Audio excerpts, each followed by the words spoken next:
Break के बाद आपका एक बार फिर स्वागत है। बात कर रहे हैं जेल में चल रहे खेल की। इस वक्त हमारे साथ अंतर क्रांति एक संगठन है, उसके कोऑर्डिनेटर स्वामी विशालानंद जी जुड़ गए हैं। विशालानंद जी, स्वागत है आपका। हाँ जी, धन्यवाद। इस तरह का आप एक सुधार कार्यक्रम चलाते हैं जिसमें जो जेल से निकले हुए कैदी हैं वो किस तरीके से मुख्य धारा में लौटें। जो कैदी लौट कर आते हैं उनसे क्या जानकारियां मिल पाती हैं जेल को लेकर? जेल में आखिर कैसी व्यवस्था है? देखिए, जेल में व्यवस्था सिर्फ ये नहीं है कि बाहर निकल कर आते कैसे हैं। हम लोग 18 साल से प्रिजनर रिफॉर्म में काम कर रहे हैं जी।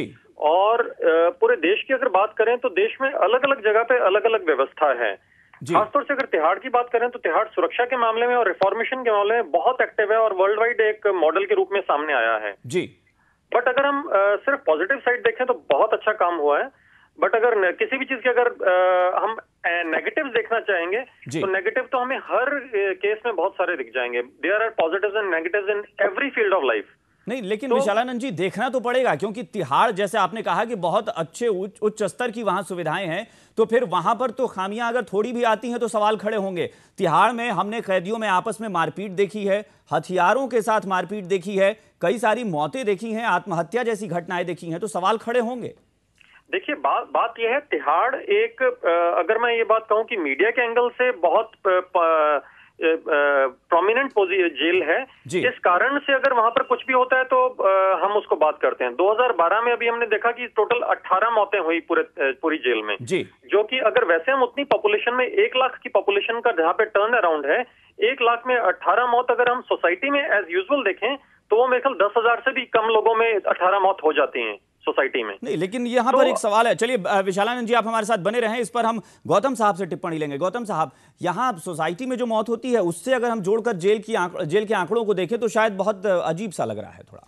देखिए, सोसाइटी की मौत और जेल की मौत का कोई कंपैरिजन नहीं है जी, क्योंकि सोसाइटी में मौत एक्सीडेंट से भी होती हैं, आग लगने से होती हैं, तमाम मर्डर हो जाते हैं, तमाम घटनाएं होती हैं।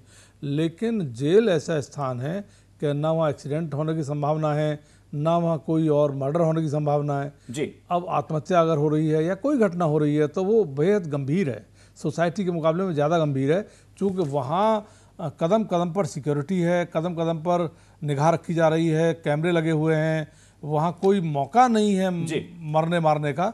वहाँ अगर घटना है तो हमारे लिए ये दुखद है और जांच का विषय है कि भविष्य में फिर ये चीज़ें ना हो, उसको हम इग्नोर नहीं कर सकते, नज़रअंदाज नहीं कर सकते। और बड़ा सवाल यही है कि 500 नेचुरल डेथ हो जाए, अगर प्राकृतिक कोई मौत होती है तो सवाल नहीं खड़े होते, लेकिन एक हत्या हो जाती है तो सवाल खड़े हो जाते हैं।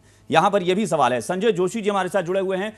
संजय जी, यहाँ पर जेल के अंदर जो मौत हो रही है, जेल में बताया जाता है कि नियमावली बनती है। सवाल यह भी है कि अगर नियमावली बनती है तो आपने एक पत्रकार के नाते अक्सर इस तरह के आंकड़े देखे होंगे कि जिन जेलों में रहने के लिए 100 कैदियों की व्यवस्था है वहां 200 कैदी की व्यवस्था होती है। तो यह भी एक बड़ा सवाल है कि आप कैदियों को इतनी ज्यादा तादाद में रखते हैं कि आप व्यवस्था को संभाल नहीं पाते। जी हाँ, वैसे इंदौर की भी या मध्य प्रदेश की सारी जेलें ओवर क्राउडेड है, या 30 से 50% तक ज़्यादा कैदी हैं। इसके अलावा यहाँ हम बात कर रहे हैं एक अंडर ट्रायल प्रिजनर की जिससे फांसी लगाई है। तो एक अंडर ट्रायल प्रिजनर को 24 घंटे ऑब्जर्वेशन में रखा जाता है, क्योंकि अभी वो कन्विक्टेड नहीं है, वो आरोपी अपराधी है या नहीं ये कोर्ट तय करेगी। इसलिए उस पर नज़र रखी जाती है। एक ओसी उसके ऊपर, जितने अंडर ट्रायल प्रिजनर्स होते हैं इनके बीच में एक ओसी रखा जाता है जो इन पर निगरानी रखता है, इनकी गतिविधियों पर नज़र रखता है कि कोई इनके साथ हरकत ना हो या ये कोई गलत हरकत ना कर बैठे। ऐसी व्यवस्था इंदौर में भी है। ओसी मतलब जो सीनियर मोस्ट कैदी होते हैं जिनको बाहर निकलने की कोई संभावना नहीं होती, वो ओसी का रोल निभाते हैं इंदौर की जेलों में। समस्या यही है कि वहां पर व्यवस्थाओं की बातें तो बहुत होती हैं हर जेल में, लेकिन ऐसी व्यवस्था हमने पूरे देश में शायद किसी भी जेल में उतनी अच्छी नहीं देखी होगी। राधेलाल जी, आपने इस तरह का मामला कहीं देखा है कि जेल में अगर कोई घटना होती है उसके बाद अधिकारियों पर कार्रवाई हुई हो कानून की तरफ से? हाँ, बहुत से ऐसे केसेज हैं कि अगर साजिश के कारण कोई मृत्यु हुई है तो उसकी जांच हुई, जांच होने पर अगर ये पाया गया कि उसमें साजिश थी, उस पर कार्रवाई हुई। अब जैसे यहाँ का मामला है, ये सुसाइडल डेथ का मामला है। किसी भी प्रकार की डेथ हो जेल के अंदर उसे सीरियस लिया ही जाना चाहिए, चाहे वो सुसाइडल हो, चाहे वो साजिश के तहत हुई हो या चाहे मारपीट की वजह से हुई हो। सुसाइडल हुई है तो इसमें लापरवाही भी हो सकती है, कहाँ से उसको इतने साधन मिल गए। जो बैरक के बाहर प्रहरी खड़े होकर पूरा वॉच रखते हैं वो उस समय क्या कर रहे थे, उसको कहाँ से साधन मिल गया सब सुसाइड का। तो ये सब चीजें लापरवाही के अंतर्गत आती है। चलिए, यहाँ लापरवाही के अंदर भी बहुत सारी चीजें आती हैं। विशालानंद जी हमारे साथ जुड़े हुए हैं। विशालानंद जी, आपने बताया कि देश में अलग अलग जगहों पर आप इस मामले में काम करते रहे हैं, जेल के अंदर भी सुधार को लेकर काम करते रहे हैं। यहां देश में कैदियों की संख्या जेल के अंदर बहुत ज्यादा है और ऐसा माना जाता है कि वहां व्यवस्था इस वजह से बिगड़ती है क्योंकि तादाद दोगुनी से ज्यादा है।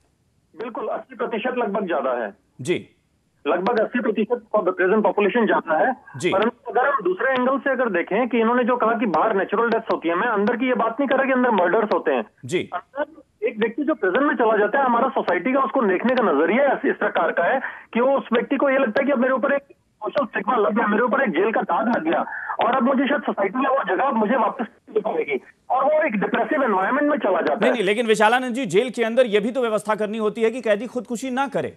उसके पास वो चीजें पहुंचती कैसे हैं कि वो खुदकुशी कर लेता है? ये वाली पूरी तरह से व्यवस्था हर जेल में देश की, परंतु जब कोई व्यक्ति करना चाहता है वो एक दिन में इसको प्लान करके सुसाइड नहीं करता, वो बहुत प्लानिंग चलती रहती है, दिन ब दिन वो सोचते हैं इसके बाद क्या करूंगा, ये मौका निकल गया तो उसके बाद मुझे पास क्या अल्टरनेटिव है। बिल्कुल विशालानंद जी, यही हमारा सवाल है कि आखिर जेल के अंदर एक कैदी प्लान कर लेता है इतने दिनों से, तो वहां मौजूद अधिकारी आखिर क्या करते हैं? वो इस तरह की व्यवस्था क्यों नहीं करते कि कैदियों को ऐसा मौका ही ना मिल पाए? फिर वो कैदी सुरक्षा में कहां है? फिर तो वो खुला घूम रहा है, उसी के बराबर हो गया। अगर बाहर इंसान अपनी मर्जी से कुछ भी करता है तो जेल के अंदर भी कर रहा है।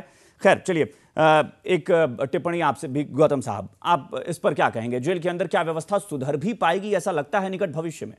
नहीं, जरूर सुधरेगी, लेकिन इसमें सरकार को विल पावर अपनी करनी पड़ेगी जी, क्योंकि कैदी जो हैं वो जो भी हैं वो आपके शरण में हैं, आपकी जिम्मेदारी है उनको खाना, रहना, उनकी बीमारी का इलाज करना, उनको जरूरी सुविधाएं देना। खाने को लेकर भूख हड़तालें हो जाती हैं। और अगर कैदियों के साथ अमानवीय व्यवहार हो या कुकर्म हो या कोई इस तरह की घटनाएं हो तो ये बिल्कुल असहनीय है। इसके ऊपर जरूर निगाह रखने की जरूरत है और इसके लिए संवेदनशील होने की जरूरत है। बेशक कैदी हैं, उन्होंने कोई भी अपराध किया है तो उसकी सजा काट रहे हैं, तो उनके साथ कोई अमानवीय व्यवहार की नहीं है, वो स्वीकार नहीं है। बिल्कुल। चलिए, हमारे पास वक्त की कमी है। गौतम साहब, संजय जोशी जी, राधेलाल गुप्ता जी और विशालानंद जी, आप सभी मेहमानों का बहुत बहुत शुक्रिया हमारे साथ इस कार्यक्रम में जुड़ने के लिए।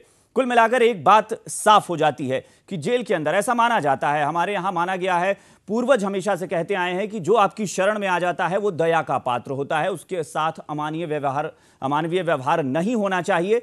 जेल के अंदर भले ही कितने भी गंभीर अपराध का आरोपी है, अगर अभी जांच पूरी नहीं हुई है, अभी वो गुनाहगार साबित नहीं हुआ है और गुनाहगार साबित हो भी जाए तो उसके साथ ऐसा बर्ताव नहीं होना चाहिए जो जेल के अंदर से अक्सर खबरें आती हैं कि ऐसा होता है। कैदियों को खाना भी मिलना चाहिए क्योंकि वो एक इंसान है, भले ही उसने गुनाह किया हो, उसके अंदर जिंदगी है, वो सांसें लेता है, उसकी धड़कनें चलती हैं, उससे भी तकलीफ होती है। खाना मिलना चाहिए, उसकी आत्महत्या जैसी घटनाएं रुकनी चाहिए। ये बहुत बड़ा सवाल है। राम सिंह की मौत ने पूरे देश की जेलों पर व्यवस्था में एक और सवाल खड़ा कर दिया है। फिलहाल इस पेशकश में इतना ही। नमस्कार।